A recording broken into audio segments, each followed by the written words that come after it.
Good morning. We are the team from the University of Otago, New Zealand, and we are very pleased to have this opportunity today to present for you. My name is Georgia, and I'm going to be introducing our business solution for Finvolution and also concluding.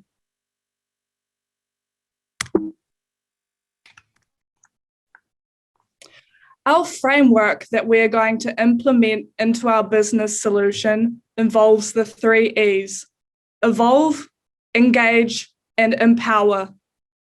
Evolve means evolving our business on the global stage and expanding into other countries. Engage means really engaging with our consumers as people, and also empower. Empower means empowering our consumers through our technology to reach their potential and self-actualization.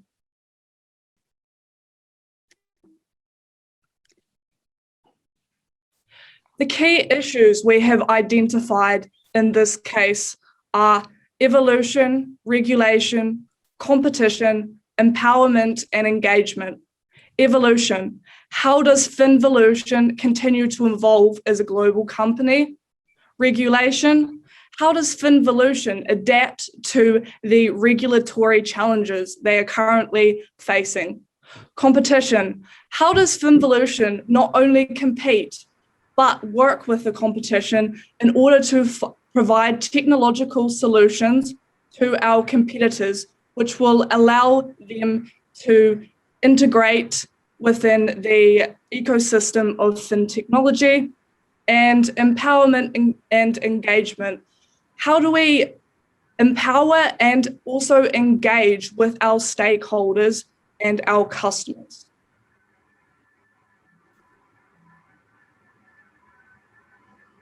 This is our summary for today's presentation. So our overarching question is, how will Finvolution continue to grow and compete?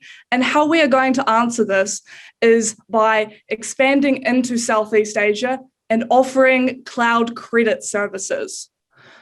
As you can see on the right-hand side, financially, this is a great option. We have projected that our revenue will increase by double within 6 years' time, and our market share will grow by 24 million customers. I will now pass on to Josh. So as a team, we've conducted some market analysis, with the first point being that the customer experience is highly valued in the financial and banking sector, with it being the most sought after value.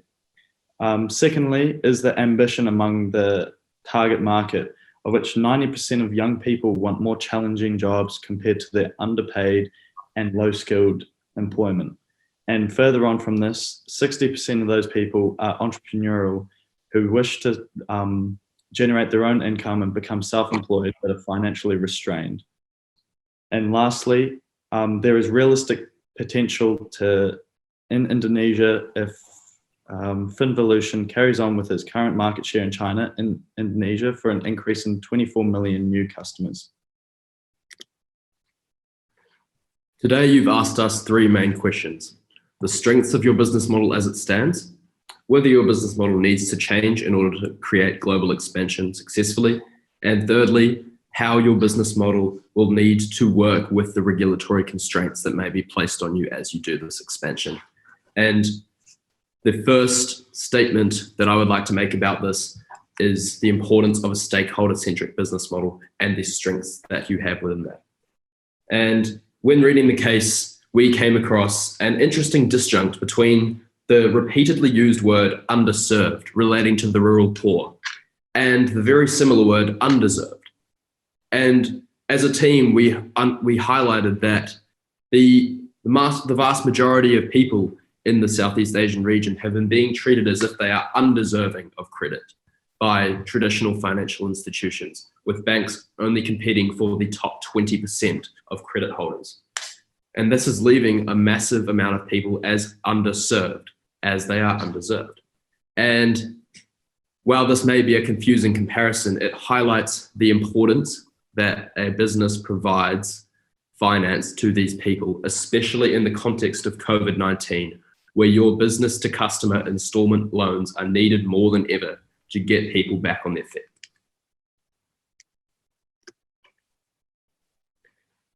We've decided to use Maslow's hierarchy of needs as a framework to encapsulate the wide-reaching strengths of your business. At the bottom of the hierarchy, there are safety and physiological needs, which include food, water, and shelter. These needs are met by your installment loans, and there will be great demand for these across Southeast Asia, which is why we are promoting an expansion for your business. Higher up the scale, there are esteem and self-actualization needs. A massive strength of your business is that it fills the need for esteem in a way that traditional finance providers do not. A decentralized AI loan application system means that there is no need for one to personally ask another to put oneself below another person in requesting finance to support themselves. Instead, they are able to conduct the process without human interaction and without any potential humiliation that can result from such exposing of their vulnerability. This is a highly appealing concept, especially in time, as I've mentioned before, of COVID-19, where many people are highly vulnerable financially. Most importantly, which is very important for your, and relating to your business to business loans, the need for self-actualization can be met through your business. People, the 90% of young people that are looking for more challenging jobs and the 60% that are willing to take the initiative and do something about it are seeking self-actualization. They are seeking a way to empower themselves and to move forward, aided by the digital revolution. Your business is perfectly positioned to empower these people and make short-term gains through interest rates, and in the long term, an intangible gain through empowering these people. And we've provided a quick summary of the strengths of your current business model. As I mentioned before, the two-pronged business model allows for, as a strength, as it allows for diversification of income. And we've also highlighted 5 main strengths, which will help our solution help the efficacy of our solution. And firstly is the agility of your business and its ability to pivot as a leader in the digital field. Secondly is the efficiency of your AI software, which will allow for expansion with lower costs, especially because your business is decentralized, meaning that a Southeast Asian expansion will not incur cost of land and will incur a lesser cost of labor than if it were a physical expansion. The accessibility component of your online business is also very important, as it means that people in small towns who would traditionally have to travel quite far to get to a bank, and especially in times of COVID would have to incur quite a large risk to get to such a bank, are able to access finance at their fingertips. And this cannot be overlooked, as it is a unique selling point of your business. And most importantly is the integration that your business provides. The partnership with WeChat Pay means that even people without bank accounts can access finance and then make payments directly from their WeChat account, rather than using a traditional banking system, which is important due to the low rates of bank account holdings in Southeast Asian countries. So we have a number of opportunities available to us. They include in setting up the cloud credit system, the Southeast Asian expansion, and we also looked at API expansion to varying apps like PayPal and pushing on to the Indian market. When we looked at the API expansion, we saw that this could be a really strong future target. What we could do is we could work with PayPal and other such apps to kind of connect more with a wider customer base. Unfortunately, though, we think this is a long-term project, and that targeting this early on will dilute the focus of the business. When considering moving on to the Indian market as well, there's a really large customer base there of potential customers, of over 300 million people. But one of the big challenges we envisage is issues with regulations and the legislative branch in India. Previously, TikTok has been banned alongside WeChat, and we're relatively reliant on some of the benefits WeChat provides as for those unbanked individuals. And so we think at this stage, trust building and working with individuals, especially in Southeast Asia, will be a stepping stone towards potentially moving in this direction in the future. It is currently a very risky endeavor. So the two solutions that we've previously talked about, which is cloud credit, cloud credit is primarily focused on creating a large database of consumer credit reports, not just for the partner institutions that currently work with, but also for competitors and external institutions who want to utilize the technology as well. We envisage this to be a two-stage system. With the primary partners, we intend to open the database within reason to allow them to assess varying customers as they apply, so that we'll be the leader in this area. And we also will use this database to develop the AI prediction technology currently in place. What this will mean is that companies that are developing into the financial technology areas, but don't necessarily have the same security or other requirements yet, will still be able to utilize this technology and still be able to utilize this cloud credit system. Secondly, the expansion into Southeast Asia. In this, we envisage the utilization of your current license to expand first into Indonesia. There's as my colleague Josh discussed earlier, there's about 24 million potential clients in Indonesia alone, and quite a few more around in the rest of Southeast Asia. We think that this is the best. We think that by targeting Indonesia first, there won't be as much of a risk of overstretching oneself, and it'll also allow your company to find the distinctions, culturally and otherwise, between China and the South and Southeast Asian nations like Indonesia and potentially in the future Malaysia or Singapore. As a team, we understand that it is very important to quantify the potential for investment before taking such a drastic step as expanding. And the reason that we believe that young people in Southeast Asia are a good market to expand to is because these people are curious, connected, and creative. They are aligned with the digital revolution. And 85% of your business is currently with 20 to 40-year-olds anyway, so this would simply be an expansion into young people of other countries. And there will be short and long-term benefits. Obviously, clearly there will be a monetary return on investment as the loans will be paid back with interest, of course, and there will also be an intangible ROI. We hope that these creative individuals will attain success with the loans given to them. And we hope that this would allow your partner institutions to be strengthened by this and also allow for return loans if the loanees so choose.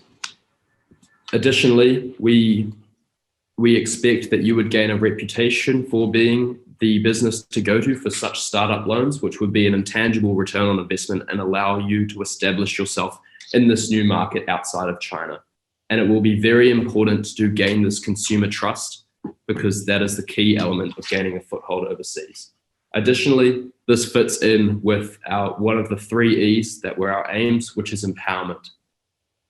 Empowering people overseas to move on post-COVID cannot be underestimated as a goal for any business, as it is a highly important factor. Additionally, it's important to note that there is great potential for investment because it is balanced against the risk of regulatory harm. Moving gradually into Indonesia first and then gaining permits to move out further is a good strategy to take because it minimizes the risk of being shut down by regulations. As a team, we've identified 3 main risks to the solution. The first being regulation, as Darius discussed earlier, and we plan to mitigate this by not diving into the Indian market just yet, because that poses great risks for the business to ultimately get shut down, and instead use Indonesia and other surrounding countries as a stepping stone. Secondly is data loss, of which we plan to mitigate using secure, reputable security companies. And thirdly, being overstretching, which we advise the company to not to be open to hiring more people and upgrading servers in the future. And the finances of our solution is mentioned earlier. The revenue is planned to double in 6 years. As you can see on the right-hand side, the cash flows. There is a negative cash flow which we project for next year with the expansion costs and increased marketing for the Indonesian market, but those costs are quickly recoverable in the coming years, and which ultimately shows the maintaining profits in the long run. And there is little extra costs apart from expansion and marketing, as I mentioned earlier. So we have a timeline for how we're actually going to implement this two-pronged solution. So starting at month 1, we're going to start consulting with security companies to set up the implementation of this cloud credit solution. Now, it's really important that we work with these companies because they have specialist history in the security industry. And we think that by partnering with them, it will be the best way of ensuring that all this data is more secure. At the same time, we're going to start working with partners in Indonesia to look to find out who's wanting to work with us, who's interested in developing into the future, and what direction we're aiming to move within the country. At about the 6-month mark, we're expecting to have developed the basis for cloud credit.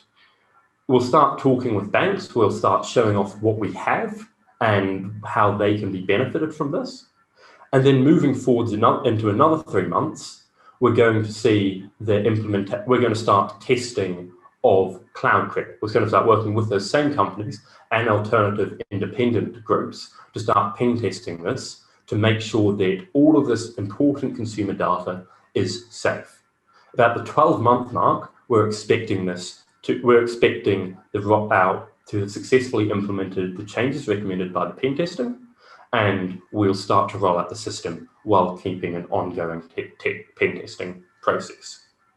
To continue with the Indonesian rollout, we're looking to begin rolling out our offering in the fourth month mark. We expect this to take about 2 months or so, of where we're just making sure everything's going very smoothly, making sure there's no bugs, cultural issues, consumer problems, or anything else that might get in the way. And at the same time, we're going to be looking to apply for licenses for other countries like Malaysia. At about month 9, now that we've had a lot of experience in Indonesia, we'll start moving towards Malaysia and the practical implementation from there. As we continue on to the future, we're going to keep looking at other Southeast Asian nations to work through, and then we're going to continue considering our options for something like moving to India or otherwise overseas as well.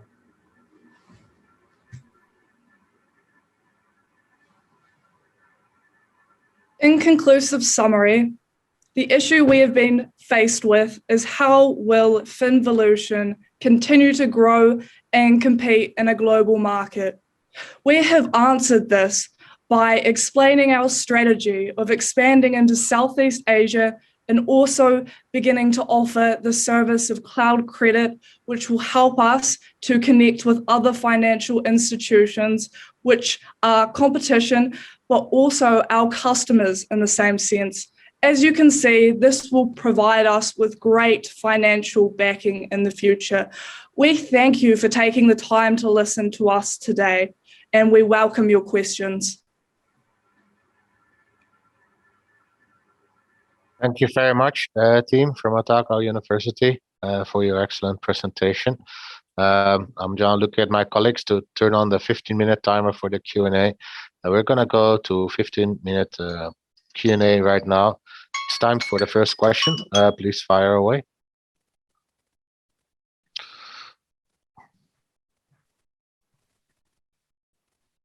Shall I ask first then? Yes, please go ahead. Okay. The time frame, I think you mentioned about 12 months. I read that it's the complete rollout. Indonesia is a regulated, I think, country. How comfortable I think you guys are can complete everything within 12 months? Well, it's more than a 12-month process because there's going to be ongoing changes into the future. For the 12 months in terms of Indonesia, it's going to be an ongoing process. If you look at if we go back to the timeline slide, you can see that it's month 4. We can see the start of the Indonesian rollout.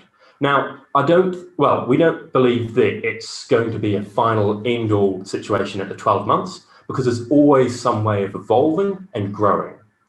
So to answer your question there, we think that the rollout we'll have the rollout at month 4, and there will be an ongoing process as we grow the consumer base within the region. Does that answer your question? Sort of. So I think you have the project plan, right, to roll out the Indonesia. So what will be your, let's say, maybe the milestone? Because I think your finance also show that next year we have the money profit, right? So how that link with your overall project plan? Let's say by when I think maybe 80% of your project plan already rolled out in Indonesia. How I can see that, or maybe you can elaborate. Well, I can answer part of that question, and then I'll pass it on to Josh to answer some of the financials. So at the very start, what's going to happen is there's going to be a large upfront investment. We're going to be spending a lot of money we're going to be spending a lot of money just having individuals in country negotiating. We're going to be setting up infrastructure, be that in servers and others, and so there is going to be a very large cost up front. But in the future, we'll be spending significantly less as we've spent those upfront costs, as we've gone through those upfront costs. Josh, do you want to talk through some of the financials with us? Sure. So on the financials, you can see on the right-hand side the cash flows, which in the first year, the reason why it's negative is due to the large costs that would come with rolling out in Indonesia and establishing a good market presence and overall just marketing to the customers in that region. Okay, thank you. Hi, this is Dennis. Great presentation. Can I just better understand your credit or cloud credit system solution? What kind of capabilities or the platform, how does it work? Can you illustrate a bit more?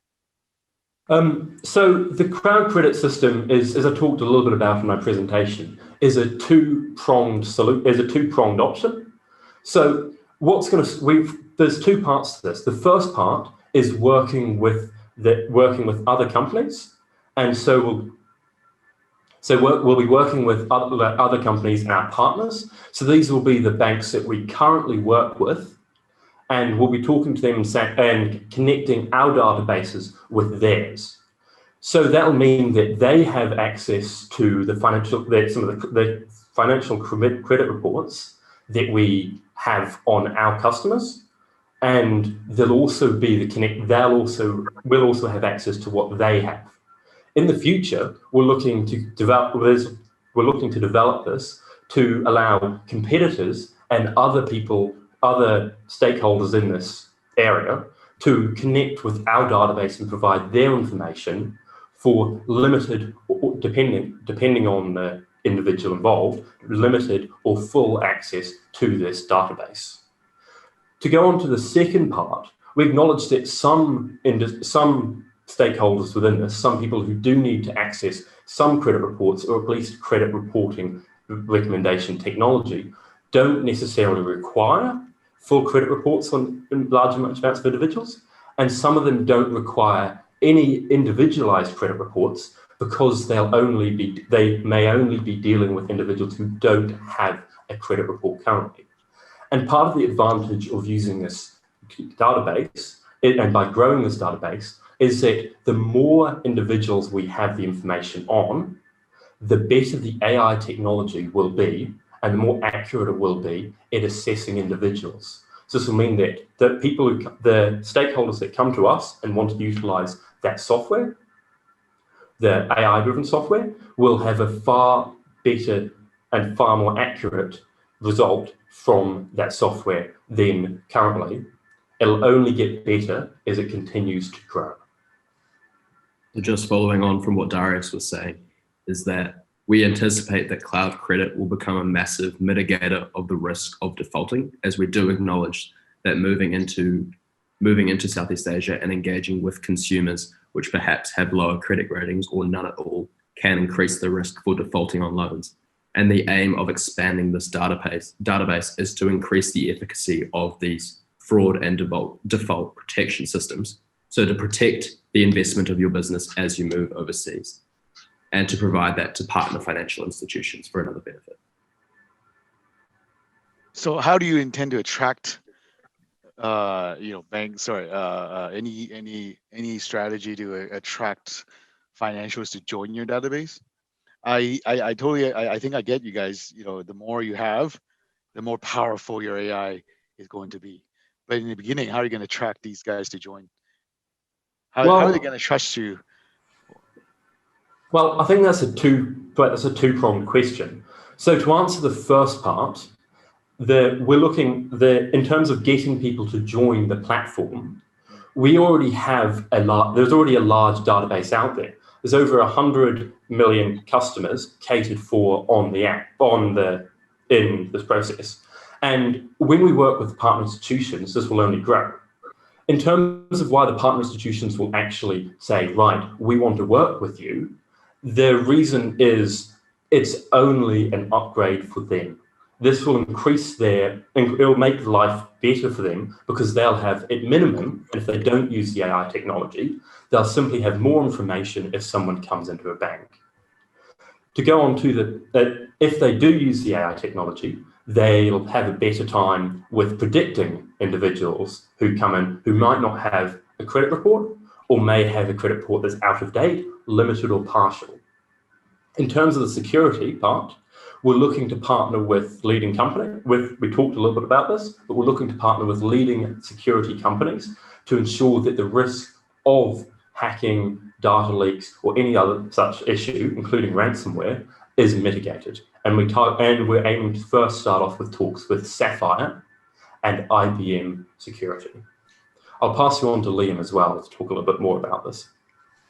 So just as Darius has said, obviously the first aim to get this data on board will be a pragmatic discussion with other financial institutions, advertising the benefit of our program and advertising the security that the program will have as a result of our partnership with Sapphire. And if this fails, which is a possibility, we acknowledge that, then we would look into purchasing some of the bank's financial information, paying them for access to it and paying them in order to add it to our database. But we anticipate that this need to pay for such information would reduce as you acknowledged before. This database only strengthens as it gains more data on it. So that would be a last option and a temporary option. Well, last question, I guess, for me is, have you factored those kind of costs into your plan? Yes, into the initial cost of. Okay. Thank you.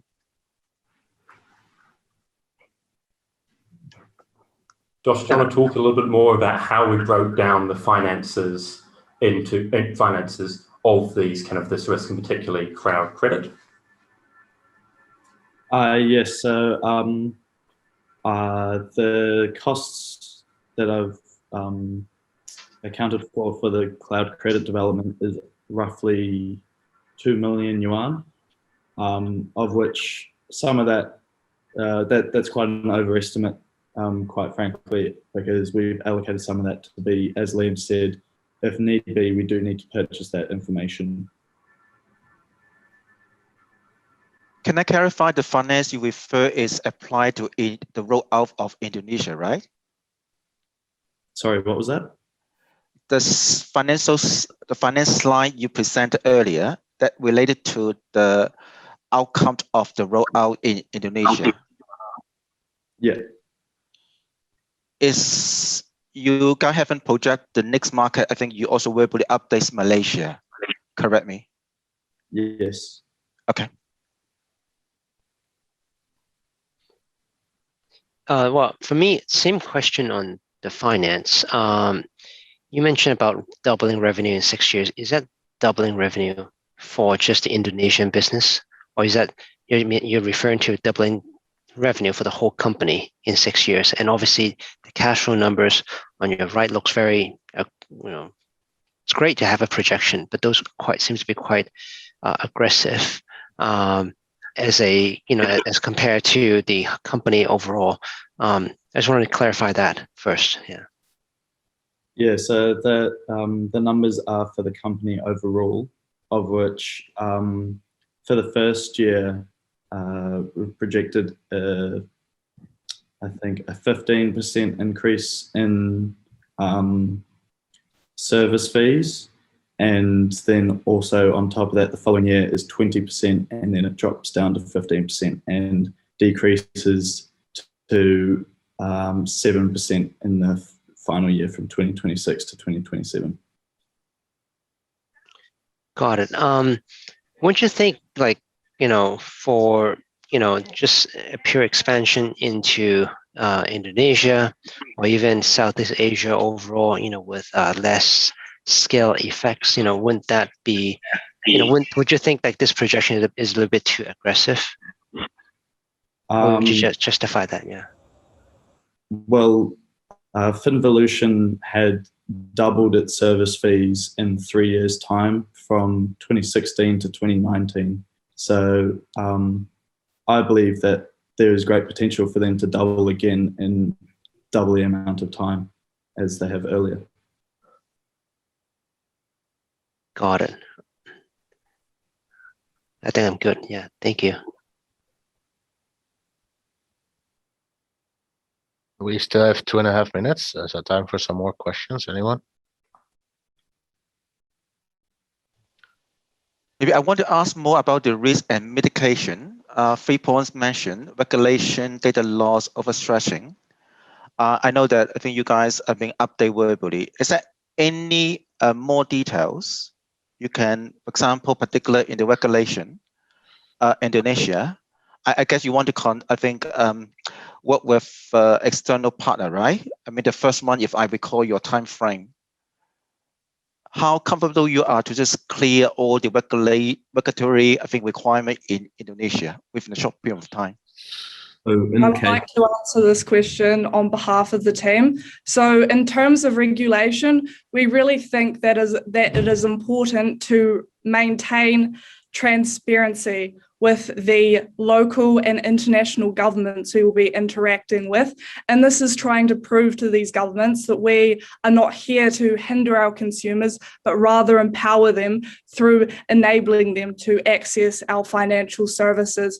And we have made the decision in particular to expand into Indonesia because we have already seen that there is a positive government regulation ecosystem in regards to fintech in this particular geographical area. Moreover, this is supported by the fact that Indonesia has already approved some policies in order for us to expand into that geographical area. Thank you. But where you get the duration, 1 month to, if I recall, to clear it, where you got this information? By estimation or? It was an estimate.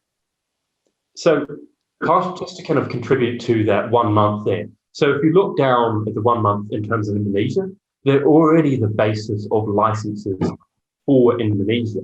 And so a large proportion of the regulatory considerations have already been considered.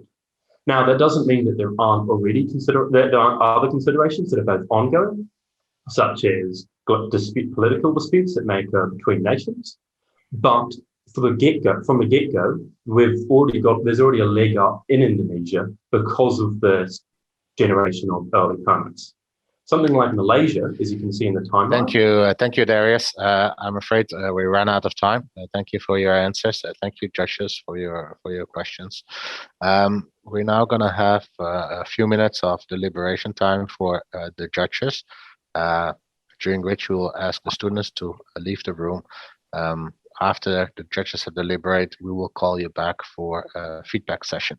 So students, please leave the room for now. Coaches too. Thank you very much. Thank you. Thank you. Thank you.